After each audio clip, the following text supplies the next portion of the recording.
Vamos a ver a Marta y ahorita vamos a ver a María. Y entonces vamos a tocar el versículo 28 y dice así la palabra del Señor. Habiendo dicho esto, fue y llamó a María, su hermana, diciéndole en secreto: el maestro está aquí y te llama. Amén. Aquí hay una enseñanza hermosa y maravillosa. En este versículo se puede hacer hasta un sermón completo de este solo versículo, ¿verdad? Una vez que Marta fue consolada, una vez que el Señor fortaleció su fe, acordémonos del versículo 27, ¿verdad? Cómo expresó Marta su fe en el Señor, ¿verdad? Eso significaba que Marta ya había recibido una consolación en su corazón. Marta había sido consolada, ¿verdad? Y mandó a llamar, o sea, fue a buscar ahora a María, su hermana, ¿verdad? A María, su hermana, para traerla, porque el maestro la estaba llamando, ¿verdad? Nosotros podemos ver esta parte maravillosa y gloriosa cuando nos acordamos de Juan capítulo 1, de cómo, ¿verdad? Fue llamándose a los discípulos, ¿se acuerdan? ¿Verdad? Que primero, ¿verdad? Vino Felipe y llamó a Natanael, ¿verdad? Y se iban buscando los más conocidos. O sea, es algo importante. Cuando el Señor nos llama, hermanos, y cuando el Señor nos consuela, nosotros los primeros que tenemos que ir a buscar son a los nuestros. ¿Amén? Amén. Son a nosotros, ¿verdad? Y entonces a nuestra familia. Y de ahí, como dice el Señor, primero Jerusalén, luego ¿qué? Judea, luego Samaria, y luego hasta el último de la tierra, ¿verdad? Entonces, aunque el texto no lo dice explícitamente, que el Señor no le dijo, no dice que Marta ve a buscar a María, ¿verdad? Pero sí por las palabras de Marta, nosotros podemos ver que el Señor la mandó a llamar. ¿Qué le dijo Marta? El maestro está aquí y te llama. Entonces, el Señor, después de consolar a Marta ahora y fortalecer su fe, ahora va en busca de María, ¿verdad? Vamos a leer por favor el Salmo 94, número 18 y 19.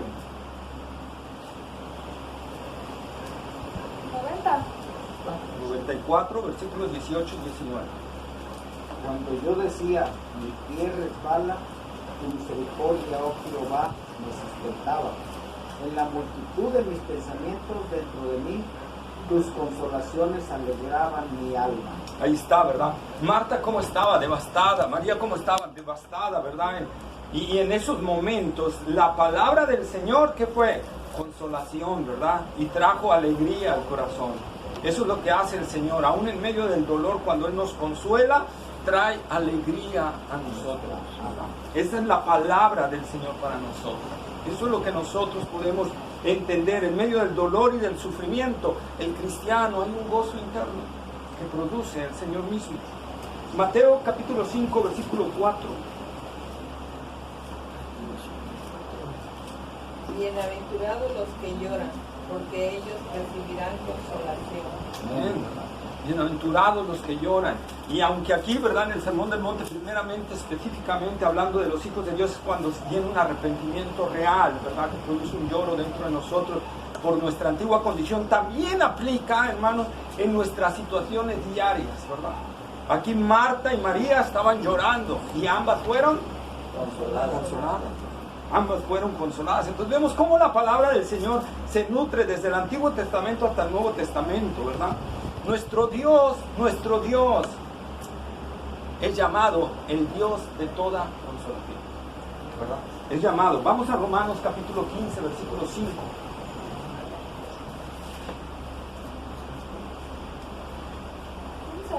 Uh-huh. 15:5. Pero el Dios de la paciencia y de la consolación os dé entre vosotros un mismo sentir. Ahí está. ¿Cómo es llamado el Dios? El Dios de la paciencia y de la consolación, ¿verdad? Entonces ahí Pablo en Romanos está diciendo. También en 2 de Corintios capítulo 1, versículo 3. Bendito sea el Dios y Padre de nuestro Señor Jesucristo, Padre de misericordia y Dios de toda consolación. Amén, ¿verdad? Y Dios de toda consolación. Dios trae consolación a nosotros. Dios es consolador. Dios le busca consolar. Y aquí vemos a Jesús consolando a Marta y consolando a María con las palabras necesarias para traer ese consuelo, ¿verdad? Dios nos consuela Dios nos consuela para algo. Dios no nada más nos consuela para que nos sintamos bien. Dios no nada más no nos consuela para que sintamos bonito. Dios nos consuela para consolar a otros, ¿verdad? Esa es la parte que nosotros nos toca. Fíjense, en el siguiente versículo de 2 de Corintios 1:4 lo dice. El cual nos consuela en todas nuestras tribulaciones, para que podamos también nosotros consolar a los que están en cualquier tribulación, por medio de la consolación con que nosotros somos consolados por Dios. Ahí está, ¿verdad? Entonces Dios obra. Dios nos consuela cuando nosotros pasamos una prueba fuerte, una lucha fuerte, algo tremendo. Dios nos consuela. ¿Para qué? Para que otro que esté pasando una prueba similar sea consolado con la consolación con que nosotros hemos sido consolados, ¿verdad? Con la palabra que vino en ese momento que trajo a nosotros consolación. Entonces nosotros, ¿verdad?, podemos hablarle y decirle y exhortar al hermano y animarlo, ¿verdad?, para seguir adelante, porque Dios trae consuelo. Ahí mismo, bueno, no ahí mismo, 2 de Corintios capítulo 1, versículo 3. No, perdón, ese ya lo leímos, ¿verdad? Perdón, es ahí mismo, sí, era 2 de Corintios capítulo 7, versículos 6 y 7, es que me fui arriba. Y nuestra esperanza respecto de vosotros es firme, pues sabemos que así como sois compañeros en las aflicciones, también lo sois en la consolación. ¿6 y 7? Ajá. Así como lo sois en las aflicciones, lo sois en las consolaciones, ¿verdad? Entonces, hermanos, un ministerio que tiene el cristiano es consolar a otros. Me faltó 6, ¿verdad? Es consolar a otros. ¿No leyó el 6? No. A ver, léalo otra vez, por favor. Sí, pero somos el 6. Pero si somos atribulados, es para vuestra consolación y salvación. O si somos consolados, es para vuestra consolación y salvación, la cual se espera en el sufrir las mismas aflicciones que nosotros también padecemos. Y nuestra esperanza respecto a vosotros es firme, pues sabemos que así como sois compañeros en las aflicciones, también lo sois en la consolación. Está, ¿verdad? Entonces otra vez, ¿verdad? No. A ver, hermano, ¿cuál es? 7, 6 y 7. 7.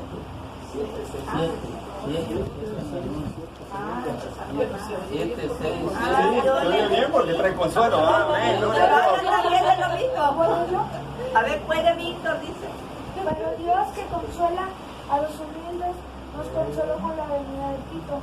Y no solo con su venida, sino también con la consolación que él había sido consolado en cuanto a vosotros, haciéndonos saber vuestro gran afecto, vuestro llanto, vuestra solicitud por mí, de manera que me regocijé. Ahí está, ¿verdad? Entonces, Tito fue consolado y con esa consolación que Tito se la trajo, esa consolación al apóstol Pablo, ¿verdad? Y Pablo fue consolado a través de Tito, como Tito fue consolado a través de los hermanos de Corinto. Entonces, va habiendo una consolación continua. Amén. Amén. Así lo vemos nosotros en este caso. Marta fue consolado, entonces va inmediatamente con su hermana que está en la misma aflicción para consolarla, ¿verdad? Veamos la obediencia de Marta, que el Señor, ¿verdad?, le dice y ella va inmediatamente a obedecer.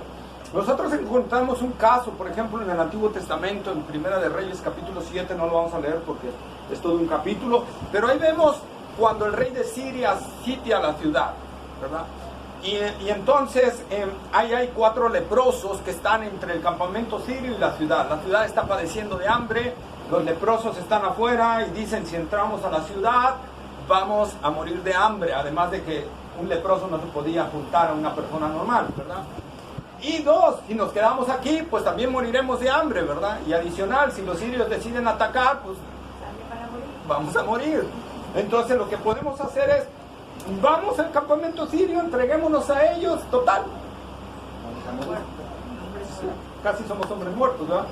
Entonces van y encuentran el campamento vacío, lleno de riquezas, de provisiones, porque Dice la palabra del Señor que Dios envió ruido y los sirios creyeron que habían sido, ¿verdad?, los egipcios y otro ejército que se me fue ahorita el nombre, pero que Israel a lo mejor los había contratado, ¿verdad?, y que venían contra ellos. Entonces salieron despavoridos y dejaron toda la provisión ahí. Y esa fue la provisión, ¿verdad?, que vieron los leprosos. Y entonces ellos, ¡ay!, y empezaron a agarrar, ¿no?, y a comer. Pero de repente, ¿qué dijeron? Estamos haciendo un gran mal, ¿verdad? Y aquí es el único versículo que vamos a leer. Y este es el que quiero. Segunda de Reyes, capítulo 7, versículo 9. Es el único versículo que vamos a leer. ¿Segunda de Reyes? Capítulo 7, versículo 9. Luego se dijeron el uno al otro: no estamos haciendo bien. Hoy es día de buena nueva y nosotros callamos y si esperamos hasta el amanecer nos alcanzará nuestra maldad. Vamos pues ahora, entremos y dejemos la nueva en casa del rey. Demos la nueva en casa del rey. Ahí está, ¿verdad? Entonces, nosotros, Dios nos consuela para que nosotros llevemos ese consuelo a otros. No nos consuela para que, ay, qué rico, Dios nos consoló, ya, sino para que llevemos ese consuelo a otros. Como estos hombres dijeron, ay, estamos haciendo un gran mal, ¿verdad?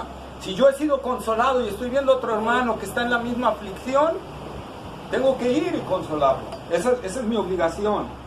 Amén. Por lo tanto, al igual que Marta y al igual que estos leprosos y al igual que Timoteo y al igual que todo lo que hemos oído, nuestra obediencia tiene que ser rápida, ¿verdad? Nuestra obediencia tiene que ser rápida. Marta, el Señor le mandó a llamar a María y Marta fue de inmediato obedeciendo la palabra del Señor. Nosotros tenemos así que obedecer al Señor. Y Marta dice que le dijo, ¿cómo le dijo? En secreto. El Señor está aquí y te llama, ¿verdad? El Señor está aquí y te llama. Esta Marta, quizá Marta, lo que quería y lo que anhelaba era que María tuviera también esa privacidad, aunque privacidad entre comillas, porque Jesús traía gente, ¿verdad? Pero esa privacidad de los judíos, ¿verdad? Que estaban consolando y todo. A lo mejor Marta quería que María tuviera el mismo momento y la misma comunión que ella tuvo con el Señor para que fuera así de igual consolada, ¿verdad?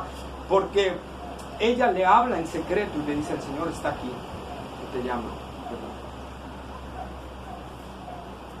Marta, adicional a esto, también quizá le dijo en secreto porque había judíos hostiles a Jesús ahí. Había, y a lo mejor no quería que se enterara para que no armaran una rebambaramba, ¿verdad? Y entonces también pudo haber sido eso, o las dos cosas, ¿verdad?, por las cuales Marta le habló a eso. Aunque no podemos descartar que también el Señor le haya dicho que fuera en secreto, ¿verdad? No podemos descartarlo, ¿sí? La fe de Marta acaba de ser fortalecida, ¿verdad? Acaba de recibir ella esa fortaleza y esa consolación, y la muestra es una fe que actúa por la obediencia. ¿Amén? Ella fue al instante a llamar a su hermano. Esa es una fe viva. Una fe viva, una fe auténtica, una fe real. Es una fe que acciona y que lleva a la obediencia a lo que el Señor le está indicando. Y así entramos al versículo 29. Ella, cuando lo oyó, se levantó deprisa y vinieron a él. El Señor manda a llamar a María y ella obedece rápidamente. Otra muestra de una fe viva, ¿verdad? El Señor está aquí y ella se levanta y obedece. Ella va rápido hacia el Señor, ¿sí? Ella no dijo, espérame, déjame nada más atender a los judíos que están aquí, déjame tantito, nada más me lavo la cara, ¿verdad? Me pongo bien para que el Señor me vea. Sí.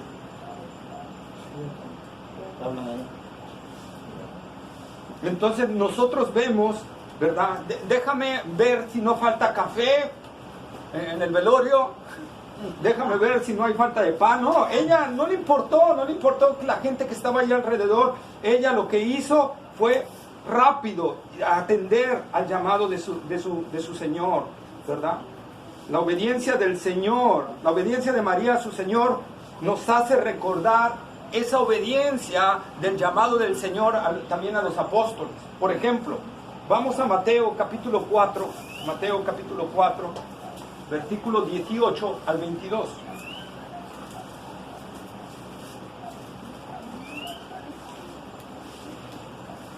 Andando Jesús junto al mar de Galilea, vio a dos hermanos, Simón, llamado Pedro, y Andrés su hermano, que echaba la red en el mar porque eran pescadores, y les dijo: venid en pos de mí y os haré pescadores. Ellos entonces dejaron en el instante las redes y les siguieron. ¿Hasta el 22? Hasta el 22. Pasando de allí, vio dos hermanos, Jacobo, hijo de Zebedeo, y Juan, su hermano, en la barca con Zebedeo su padre, que le remendaban sus redes, y le llamó, y ellos dejaron al instante la barca y su padre le siguieron. Ahí está, ¿verdad? Entonces Jesús le decía: síganme. ¿Y qué hacían ellos? Dejaban las cosas y a seguirle, ¿verdad? Dejaban las cosas y a seguirle, dejaban al instante las redes. Vamos a Mateo capítulo 9, versículo 9. 9:9. Pasando Jesús de allí, vio a un hombre llamado Mateo que estaba sentado al banco de los tributos públicos y le dijo: sígueme. Y se levantó y le siguió. Ahí está, ¿verdad? Otra vez, al instante, el llamado del Señor. El llamado del Señor requiere una obediencia instantánea, requiere una obediencia rápida, ¿sí? Porque Él es el Señor. Sin embargo, también vemos en Mateo 19:21.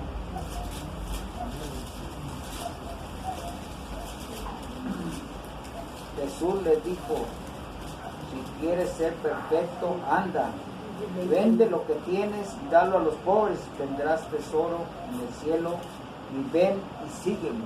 Ahí está, ¿verdad? La invitación: ven y sígueme. Lo que vimos en las doctrinas de la salvación, el llamado general, Dios llama a todos. Pero solo el llamado eficaz es para los escogidos, ¿verdad? Igual, hermanos, sucede como cristianos. Dios nos llama a veces a cosas, a servirle. Dios nos llama a ciertas cuestiones, ¿verdad? Y nosotros tenemos que decir como el profeta Isaías: heme aquí, envíame a mí, ¿verdad? ¿A quién iré? ¿A quién enviaré? ¿Quién irá por nosotros? ¿Verdad? Y Isaías inmediatamente responde: heme aquí, envíame a mí, ¿verdad? Heme aquí, envíame a mí. Entonces la obediencia al Señor tiene que ser presta. María mostró con obras, hermanos, porque eso es muy importante, que amaba al Señor, ¿verdad? María mostró con obras que amaba al Señor.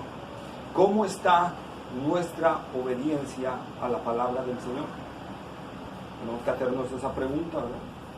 ¿Estamos como María? ¿Estamos como Marta, obedeciendo prestamente al Señor? ¿O estamos como el joven rico, disuadiendo la palabra del Señor? Entramos así al versículo 37. Juan 6:37, perdón. No es el versículo 37. Juan 6:37. No, Juan 6:37. Todo lo que el Padre me da, vendrá a mí, y al que a mí viene, no le echo fuera. Ahí está, ¿verdad? Todo lo que el Padre me da, vendrá a mí, y al que a mí viene, no le echo fuera. Todo el que viene a Jesús, Jesús nunca lo echará fuera. Nunca, ¿sí? Si vienes tú a Jesús, Él nunca te va a echar fuera, ¿verdad? Esto no es solo hablando de salvación, sino también de necesidades, de problemas, de sufrimientos, de necesidades, de tribulaciones, de angustias, de persecuciones. El Señor nunca nos va a decir: ahorita no tengo tiempo, regresa más tarde, ¿verdad? El Señor siempre nos recibirá, amén. Siempre, como Marta, como María, ahí va a estar siempre. Y ahora sí entramos al versículo 30 del capítulo 11. Jesús Espérame, lo leo yo, hijo. Jesús todavía no había entrado en la aldea, sino que estaba en el lugar donde Marta le había encontrado. Entonces los judíos que estaban en casa con ella y la consolaban, cuando vieron que María se había levantado deprisa y había salido, la siguieron diciendo: va al sepulcro a llorar allí. Fíjense algo interesante, hermanos. Jesús no se movió del lugar donde estaba. Jesús se quedó ahí. Estaba en el mismo lugar donde Marta había hablado con él, ¿verdad? Estaba esperando a María. El Señor está esperando en el mismo lugar. El Señor no se mueve. María estaba en necesidad y el Señor estaba esperándola, ¿verdad? Así el Señor espera a cada uno de nosotros en lo que llamamos nuestra responsabilidad humana. Recuerden, está la soberanía de Dios, pero también está nuestra responsabilidad humana, ¿verdad? El Señor está pendiente ahí de nosotros. Él está llamando a venir a Él, que vengamos y le busquemos con todo nuestro corazón, ¿verdad? Ahora sí, Isaías capítulo 55, versículos 6 y 7.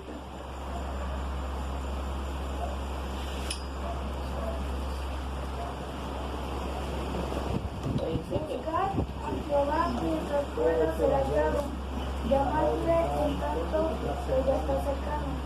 Dejad el impío su camino y al hombre inicuo sus pensamientos, y vuélvase a Jehová, el cual tendrá de él misericordia, y Dios nuestro, el cual será Amén, ¿verdad? Entonces, buscar a Jehová mientras puede ser llamado. Llamadlo en tanto que está cercano. Dios está allí, siempre lo podemos encontrar, siempre está accesible, siempre está en el mismo lugar. Él está allí esperándonos. Hebreos 4, 15. Puse aquí 4:16, pero creo que es 4:15. Porque no tenemos un sumo sacerdote que no pueda No, entonces es el 16, es el 16. ¿Es el 16? Sí, por favor. Acerquémonos pues confiadamente al trono de la gracia para alcanzar misericordia y hallar gracia para el oportuno socorro. Ahí está, ¿verdad? Entonces el acceso al trono de la gracia está accesible, hermanos. Está allí. Y el trono de la gracia tiene el mismo lugar y está la misma manera de llegar a él, Jesús. Podemos llegar al trono de la gracia y el trono de la gracia siempre estará accesible para nosotros si vamos con un corazón contrito y humillado delante de él, porque dice el salmista: el corazón contrito y humillado no despreciarás. No despreciarás todo. Sí. Eso es lo maravilloso, hermanos. Y Jesús no se movió, porque dice, si Jesús se hubiera movido, a María le hubiera costado encontrar a Jesús a lo mejor. Jesús quería que María no tuviera ninguna dificultad en encontrarlo. Amén. Amén. Entonces, se ve que María, ¿verdad?, estaba rodeada de los judíos. Aunque no nos lo dice, nada más dice que la estaban consolando, pero no se sabe cómo. Pero se ve que estaba rodeada, ¿verdad? Quizá porque era más sentimental, más expresiva que Marta, ¿verdad?, en este sentido. Entonces los judíos estaban sobre ella porque a lo mejor la veían más desconsolada, ¿verdad? Y entonces cuando ella se levanta y se apresura a salir rápidamente, llamó la atención de estos judíos que estaban alrededor de ella, creyendo que iban al sepulcro, ¿verdad?, a llorar por su hermano allá, que como dicen algunos escritores, era una costumbre judía. Vamos a 2 de Samuel, capítulo 2, versículo 32. 2 de Samuel 2:32.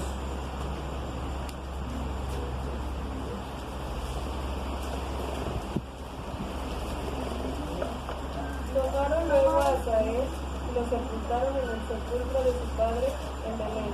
Y caminaron toda aquella noche Joab y sus hombres, y les amaneció en Hebrón. 2:32, ¿sí? Sí. Bueno, una costumbre ir a llorar al sepulcro, ¿verdad? Era una costumbre de ir a llorar allí. Hace que no era segunda. A ver, ¿y si primera de Samuel? Ah, fueron a llorar al sepulcro. Sí. Ah, pues ahí está. Entonces nosotros vemos, hermanos, esta parte era una costumbre ir a llorar, ¿verdad? Así que la siguieron para consolarla y siguiéndola consolando allí en el sepulcro. Y esto nos abre la puerta para entrar al versículo 32 del capítulo 11. 11:32, lo voy a leer, estoy esperando que se vuelvan a ubicar ahí.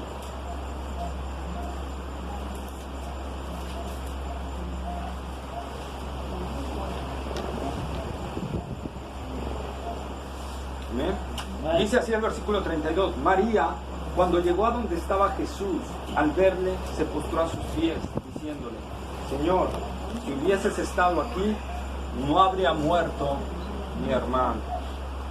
La actitud de María al tocarse con Jesús es una actitud resaltable que nosotros debemos de imitar, ¿verdad? María no es la mamá de Jesús, María es la hermana de Lázaro, ¿verdad? Y es una actitud de rendición y de adoración, ¿verdad? Al Señor. Se postró a sus pies, es decir, cayó rendida a sus pies, ¿verdad?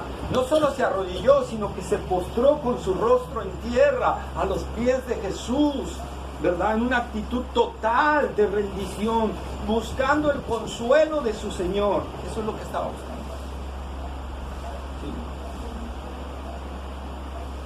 Sí. Ella lo vio y se arrodilló ante él. Y aquí a nosotros le puse aquí una pregunta. ¿En quién estamos buscando primeramente el consuelo? Cuando tenemos algo, ¿a quién primeramente recurrimos? Debería de ser Jesús, ¿verdad? Debería de ser Jesús. En medio del dolor, en medio de la angustia, lo primero que tenemos que hacer es ir a Jesús. Amén. Amén. Vemos entonces que María había entendido o tenido más comprensión, más iluminación de quién realmente era Jesús que Marta. ¿Sí? Porque Marta no se postró cuando llegó ante Jesús, pero María sí. Marta, cuando continúa con la frase y dice, ¿verdad? Mas sé que todo lo que pidas el Señor te lo dará. Y recordemos, como vimos la clase pasada, que Marta entendía que Jesús era inferior al Padre por la forma en la que estaba diciendo la expresión. Cuestión que no era así. Sin embargo, María se rinde completamente ante el Señor y no le dice nada. Lo único que expresa María es lo mismo que expresó Marta. Si hubieras estado aquí, Señor, mi hermano no habría muerto, ¿verdad? Es a la vez una confianza, a la vez una esperanza de algo que pudo haber sucedido y que estaban plenamente convencidas de eso. No es un reclamo como lo vimos en el pasado versículo, ¿no? Sino una expresión de esperanza que ya no la veían, ¿verdad?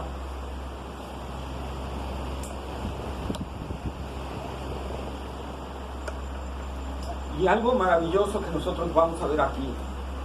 Con Marta entró en un diálogo, con María no entra en diálogo. A María ya no había que explicarle nada. María, cuando se rindió totalmente al Señor, ya no había que explicarle nada. Cuando nos rendimos totalmente al señorío de Jesucristo y nos postramos totalmente a sus pies, ¿qué hay más que explicar? Cuando hemos entendido quién es Él en realidad, María se postró totalmente ante sus pies. Y vamos a ver en el capítulo 12, ¿verdad?, cómo juegan con sus mismos cabellos los pies del Señor. María era alguien así, por eso el Señor no dedica tiempo a explicarle a María lo que va a hacer, quizá también albergando la esperanza que vemos en el versículo 4. Lo leemos, Juan, capítulo 11, versículo 4. Jesús dijo, esta enfermedad no es para muerte, sino para la gloria de Dios, para que el Hijo de Dios sea glorificado por ella. Entonces, el mensajero llevó esa noticia, lo vimos en el estudio pasado. Bueno, el Señor dice que no va a venir, pero dijo que esto no es para la muerte, esto es para que Dios sea glorificado y el Hijo del Hombre sea glorificado. Amén. Entonces, Marta albergó ahí una esperanza, ¿verdad? Y por eso vino y adoró al Señor, se entregó a Él. Wow. Cuando yo estaba haciendo este estudio, que me vino algo y lo puse aquí, así que dispénseme, no quiero ofender, pero es como aquel perrito que se sienta a los pies de su amo buscando la caricia, ¿verdad?, de su amo. Así María se postró a los pies del Señor, esperando la caricia del Señor, esperando la palabra que necesitaba, ¿verdad? Ahí vemos la fe de María, ¿verdad? La importancia, y también vemos así, hermanos, la importancia de conocer bien quién es Jesús realmente. ¿Quién es Jesús realmente? La importancia de conocerle, y conocerle, acordémonos, el griego es también vivir, o sea, intimidad, ¿sí? De conocer quién realmente es Jesús. Marta todavía tenía sus dudas, pero María no. María se postró en rendición total al Señor, en dependencia de Él, ¿verdad? Conociendo bien quién era su Señor. Inclusive vamos a ver también en el capítulo 12, ¿verdad? Cómo ella, cómo ella, es en otro evangelio, no me acuerdo, cómo ella se sentaba, no sé si es en el capítulo 12, ahí ya me estoy, es en el capítulo 12, ¿verdad? Donde ella se sienta también a los pies de Jesús a estarlo oyendo, y Marta anda toda afanada con el aseo, ¿verdad? Entonces, nosotros, amados hermanos, es lo que nosotros tenemos que entender. Cuando Jesús realmente es el Señor de nosotros, Jesús es la prioridad de nuestra vida. Amén. Entramos así al versículo 33, 11:33. Lo voy a leer. Jesús entonces, al verle llorando, y a los judíos que le acompañaban también llorando, se estremeció en espíritu y se conmovió. Amén. ¿Verdad? Nosotros vemos entonces aquí a Jesús. Hay algo maravilloso aquí. Se ve que Marta, María y Lázaro eran pudientes. Bueno, ya Lázaro ya no, porque estaba muerto. Pero se ve que eran pudientes. ¿Por qué? Según los escritores, ¿verdad? Porque los pobres solo podían contratar a 3 personas, ¿verdad?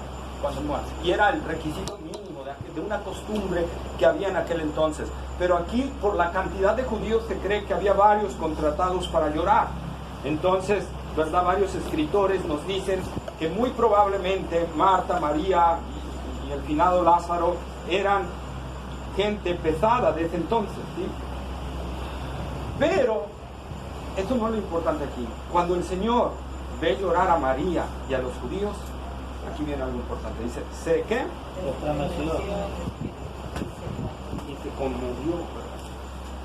Pero aquí hay algo más importante y tenemos que verlo. Aquí la palabra griega que está aquí nos habla de resoplar como un caballo.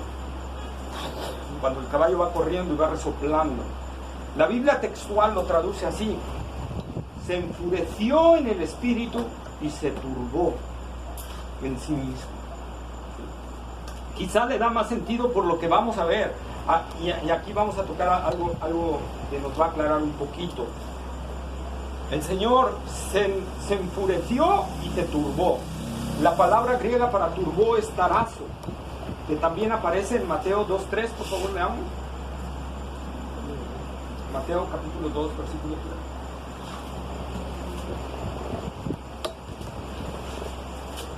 3. Oyendo esto, el rey Herodes se turbó y toda Jerusalén con él. Ahí está, ¿verdad? Es la misma palabra que está utilizando, tarazo.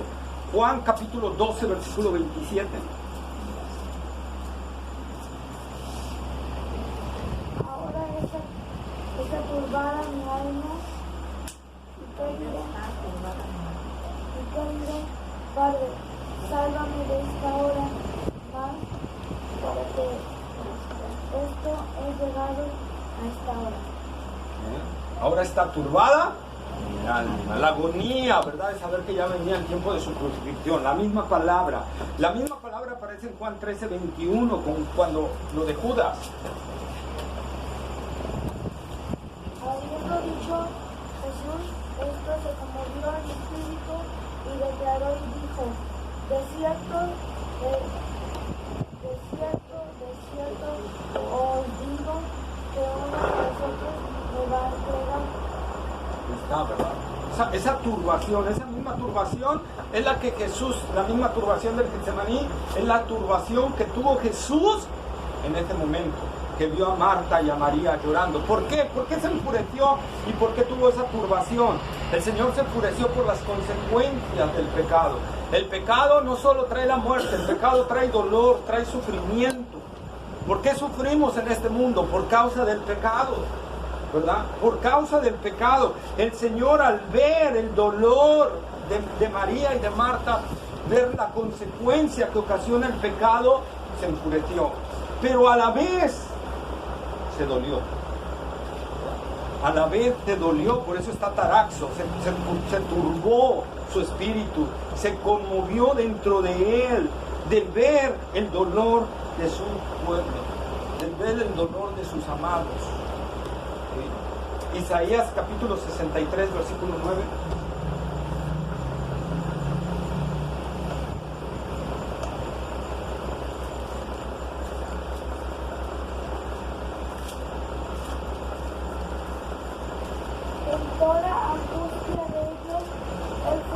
Y el ángel de su paz los salvó, en su amor y en su clemencia los redimió y los trajo y los levantó todos los días en la antigüedad. Ya lenguaste la traba al último.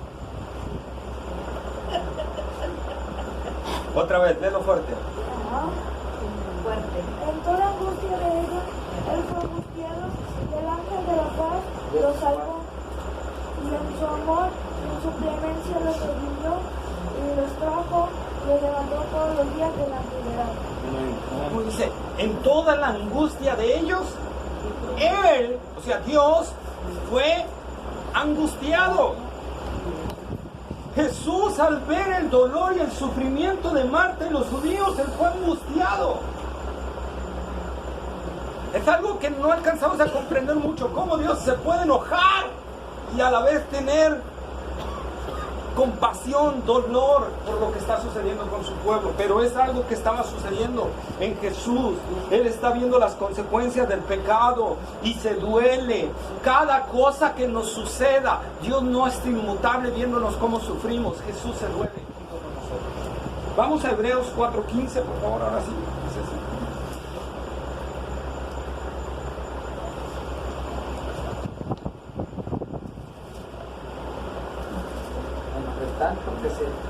Entre tanto que se dice, si oyeres hoy su voz. No, ese no es. Ese Porque es no tenemos un sumo sacerdote que no pueda compadecerse de nuestras debilidades, sino uno que fue tentado en todo según nuestra semejanza, pero sin pecado.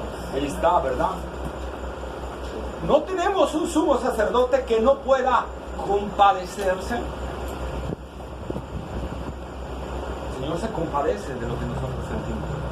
El Señor se compadece de nuestras aflicciones, de nuestros dolores, de nuestra lucha. El Señor siente lo que nosotros estamos sintiendo también. Mateo 9:36.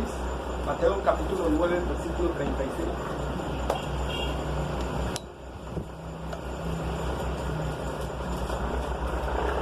Al ver las multitudes tuvo compasión de ellas, porque estaban desamparadas y dispersas como ovejas que no tienen pastor. Ahí está Jesús, ¿verdad? Viendo a la multitud en su situación, en la situación que están, y se compadeció de ella. Se compadeció, Jesús se compadece. Por eso cuando Jesús está viendo a Marta y a María y a los judíos, Jesús se turbó en su espíritu, ¿verdad? Y es algo maravilloso dentro del Señor. Y así entramos al versículo 34, 11:34. Búsquenlo. ¿Lo puedo decir? No, ese lo leo yo. Lo del texto lo leo yo, ya ustedes leen la explicación. Amén. Amén. Y dijo, ¿dónde le pusiste? Le dijeron, Señor, ven y ven. ¿Dónde le pusiste? No es que Jesús no supiera dónde estaba Lázaro, Jesús sabía en qué refugio estaba Lázaro.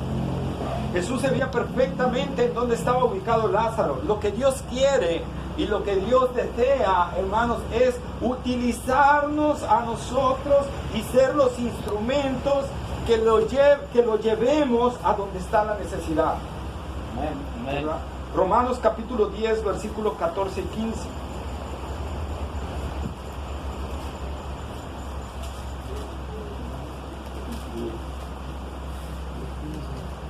¿Cómo pues? ¿Cómo pues invocarán a aquel en el cual no han creído? ¿Y cómo creerán en aquel de quien no han oído? ¿Y cómo oirán sin haber quien les predique? ¿Y cómo predicarán si no fueren enviados? Como está escrito: cuán hermosos son los pies de los que anuncian la paz y de los que anuncian buenas nuevas. Amén. Ya vimos que en la soberanía de Dios, Dios va a salvar a sus escogidos. Pero aquí dice, ¿cómo se van a salvar si nadie les predica? Responsabilidad nuestra. Responsabilidad nuestra. Predicar. Obra suya. Salvar. Nosotros tenemos que predicar las salvaciones del Señor. Pero Él ahí está dando. Es la responsabilidad que nosotros tenemos. Dios no va a salvar si no predicamos el Evangelio. Por ejemplo, ¿cómo se salvó Saulo de Tarso? Porque Jesús se le apareció en el camino, ¿verdad? Pero había algo antes. Esteban le predicó a Saulo de Tarso. Cuando lo apedrearon, que lanzó ese mensaje Esteban. Ahí fue sembrada la palabra y luego el Señor le resplandeció. Ahí vemos el cumplimiento, hermanos. ¿Cómo creerán? Saulo no hubiera creído si Esteban no hubiera predicado el Evangelio. Nosotros tenemos que predicar el Evangelio y el Señor dirá cuándo va a hacer efecto esa semilla. Amén. Amén. Pero es nuestra responsabilidad. Mi deber entonces es ir y llevar la palabra. Lo demás es obra del Señor. Amén. También vamos a Santiago capítulo 2, versículos 14 al 16.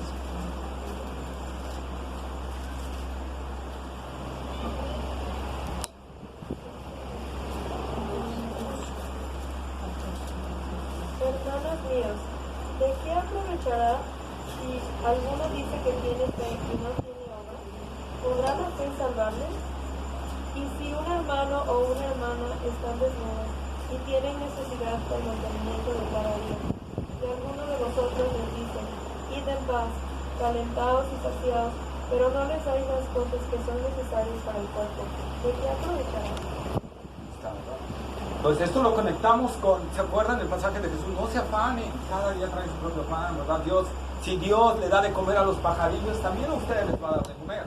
¿Amén? Amén. Pero aquí está diciendo el Señor, pero también nosotros tenemos la responsabilidad de, si tenemos, dar al que no tiene.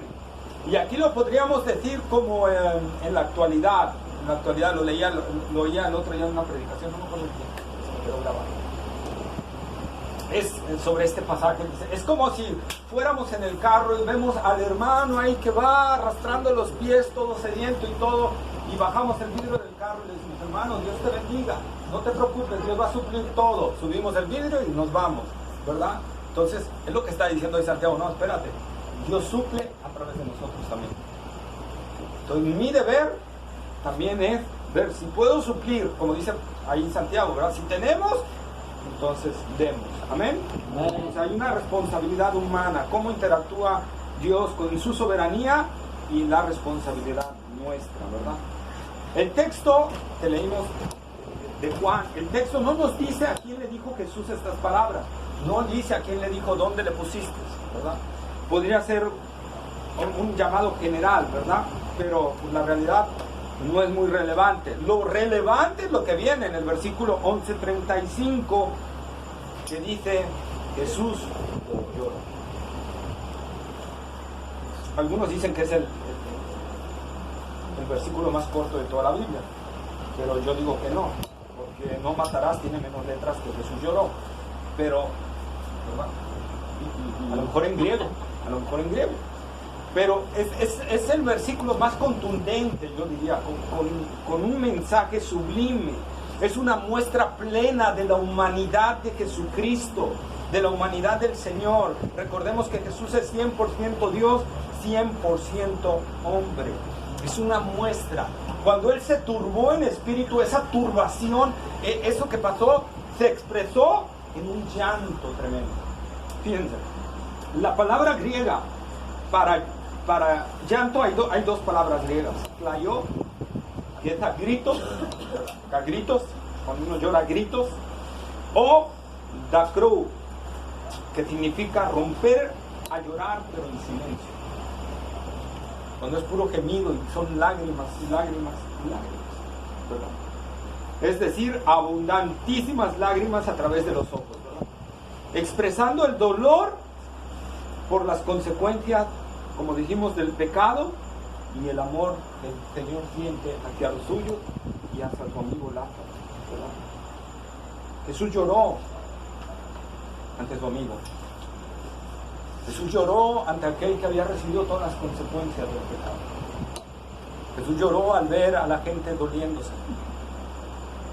Nosotros podemos ver, hermanos, esta parte. Tenemos un sumo sacerdote que se compadece plenamente de nosotros, que siente como nosotros. Ese es Jesús, ¿verdad? Y esto nos enseña también, hermanos, ¿verdad?, que no es malo llorar. Algunos dicen, no llores. No, sí, no es malo llorar. Es bueno llorar. Jesús lloró, ¿verdad? Y nosotros lloramos cuando alguna situación difícil, algún familiar que se nos fue, aunque sea cristiano, aunque tengamos la esperanza que se fue al cielo, ¿verdad?, la seguridad plena, no es malo llorar. Llorar no significa falta de fe. Jesús lloró. Y Jesús era el hombre con más fe. Jesús lloró. No es malo, no es debilidad llorar, ¿sí? Vamos a Eclesiastés capítulo 3, versículo 1 y 4. Libro de Eclesiastés, capítulo 3, versículo 1 y 4, está después de Proverbios. 4. 3, versículo 1 y 4. 1 y 4. Todo tiene su tiempo y todo lo que se quiere debajo del cielo tiene su hora. Luego el 4. Tiempos de llorar y tiempos de reír, tiempos de endechar y tiempos de bailar. Ah, caray. Ahí está, ¿verdad? Bueno, ahí es cultura judía. Pero dice, tiempo de llorar, hay tiempo para llorar, hay tiempo para endechar. ¿Cuándo es el tiempo para endechar? Cuando alguien está muerto, ¿verdad?, un familiar de nosotros. Es tiempo de llorar, es tiempo de endechar. Imagínate a alguien que vea a su familiar muerto ahí y está, ¡wow! ¡Qué gloria! ¡Aleluya! ¡High star! No, ¿verdad? Hay un dolor porque ya no lo vamos a ver temporalmente, pero ya no lo vamos a ver, ¿verdad? Y hay un dolor, pero como dice el apóstol Pablo en Primera de Tesalonicenses 4:13, primera epístola de Tesalonicenses capítulo 4 versículo 13, pues la voluntad de Dios es vuestra santificación, que os apartéis de fornicación. Primera de Tesalonicenses 4:13. 4:13, perdón, 4:13. Tampoco queremos, hermanos, que ignoréis acerca de los que duermen, para que no os entristezcáis como los otros que no tienen esperanza. Ahí está, ¿verdad? Es lo que Pablo está diciendo. Que no lloremos, no está diciendo que no lloremos, está diciendo que no lloremos como los que no tienen esperanza. Se los traduzco en otro. Pueden llorar con esa esperanza de que algún día lo volverán a ver.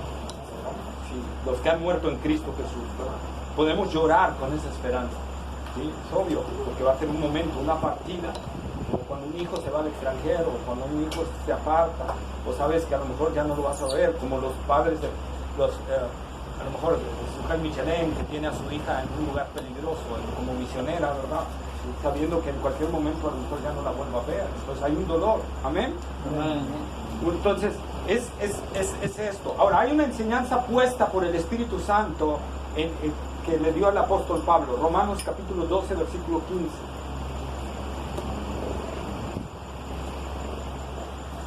Gozaos con los que se gozan, llorad con los que lloran. ¿Qué hizo Jesús? Lloró con los que lloraban.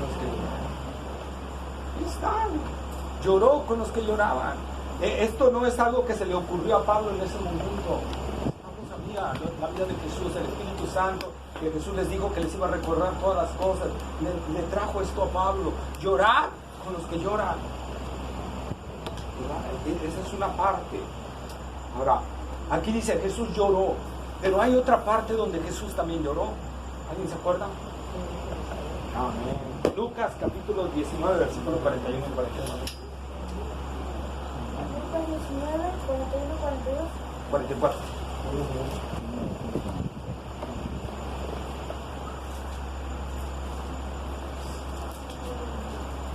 ¿Quién lo Y tiene? cuando llegó cerca de la ciudad, al verla, lloró sobre ella, diciendo, si también tú conocieses a lo menos en este día lo que es para tu paz, mas ahora está encubierto de tus ojos. ¿Están para este caso? Sí, hasta 44. Porque vendrán días sobre ti cuando tus enemigos te rodearán con vallado y te sitiarán, y por todas partes te estrecharán, y te derribarán a tierra y a tus hijos dentro de ti, y no dejarán en ti piedra sobre piedra, por cuanto no conociste el tiempo de tu visitación. Entonces vemos aquí algo, dos cosas, y es lo que quiero que entendamos, que a lo mejor es difícil compaginar, pero tenemos que creerlo en el Señor. Una, que Dios se enoja a causa del pecado, porque ellos rechazaron al Mesías y iba a venir un castigo duro sobre ellos. Pero a la vez vemos que Dios está doliendo. Jesús lloró sobre Jerusalén por lo que le iba a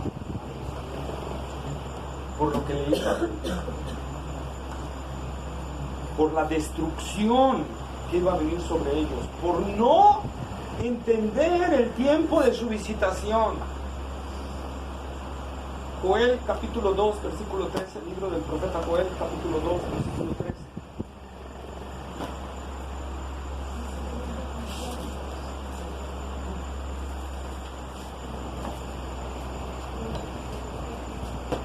Joel 2:13. 2:13. Rasgad vuestro corazón y no vuestros vestidos, y convertíos a Jehová vuestro Dios, porque misericordioso es y clemente, tardo para la ira y grande misericordia, y que se duele del castigo. Dios se duele Del castigo. Dios nos castiga, ¿sí? Cuando desobedecemos, ¿verdad? Dice, rasgad vuestros vestidos. Dios quiere que nos arrepintamos y todo. Dios trae disciplina, trae castigo si no lo hacemos, pero Dios no es un ser, un ogro que ahora te voy a destruir, vas a ver, sino a la vez está doliendo de ese castigo. Dios aplica el castigo, pero a la vez está doliendo de ese castigo, de los suyos. Se duele el Señor de aplicar el castigo. Por eso nos advierte varias veces antes. Dios cuántas veces no le envió profetas al pueblo de Israel, cuántas veces no les avisó, ¿verdad? Porque Dios se duele del castigo. Jesús, al ser cabeza del cuerpo que es la iglesia, se duele también cuando uno del cuerpo se duele. Primera de Corintios capítulo 12, versículo 26 y 27. De Corintios 12. Versículo 26 y 27. De manera que si un miembro padece, todos los miembros se duelen con él. Y si un miembro recibe honra, todos los miembros con él se gozan. Vosotros, Sí, 27. Vosotros pues sois el cuerpo de Cristo y miembros de cada uno en particular.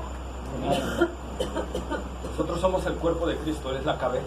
Cuando tú te pegas en el dedo chiquito del pie, la cabeza no se duele. ¿Verdad que sí? ¿Verdad? Hasta lloras, hasta lagrimitas salen y se escurren, ¿verdad? Tú te pegas ahí en ese dedito chiquito. Bueno, lo mismo sucede con el Señor. El Señor nos lo está mostrando aquí. En este pasaje de Juan 11:35, Jesús lloró porque el Señor se compadece, el Señor se duele de los que están en tristeza, en angustia, ¿verdad? Él se compadece, el Señor. Y así entramos a los dos últimos versículos, 36 y 37 del capítulo 11. Busquémoslo, Juan 11, 36 y 37.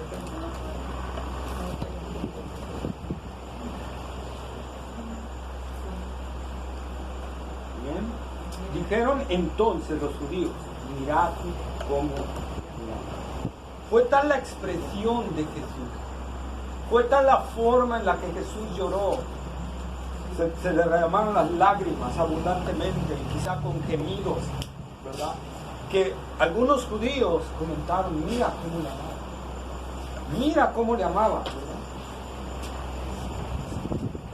Pero otros, sin embargo, y está el versículo 37, y algunos de ellos dijeron, ¿no podía que abrió los ojos al ciego haber hecho también que Lázaro no muriera? Unos están admirando del amor de Jesús hacia los suyos y otros están quejando, dudando del amor, de la sabiduría y del poder del Señor, ¿verdad? ¿Cuántos no somos como estos últimos judíos? Que dudan que realmente Jesús es el Señor, el soberano, el Dios de amor, el Dios de poder, el Dios de compasión, el Dios que se duele de nosotros. Jesús lloró y pocos judíos admiraron esa parte. Los otros lo tomaron como una debilidad del Señor. Nosotros, ¿cómo vamos a tomar al Señor? ¿Cómo vamos a tomar en serio al Señor en este caso? ¿Vamos a ser como María? ¿Vamos a ver a Jesús de esa forma? Por eso titulé este mensaje: una fe viva es sensible y obediente. Una fe viva es aquella que es sensible y obediente, ¿verdad? Tengamos esa fe, hermanos, como María. Y pidámosle al Señor también ese como Jesús, de poder dolernos, ¿verdad?, de los otros que se están doliendo, ¿verdad? Que cuando un miembro se duele, todos nos podamos doler. Que cuando un miembro padece necesidad, todos podamos sentir esa necesidad. Amén. Y así, hermanos, con todo esto, este pasaje nos está enseñando eso. La verdadera fe, la fe viva, es una fe sensible y obediente al Señor. Es una fe sensible y obediente al mandato de su Señor. ¿Alguna pregunta o duda?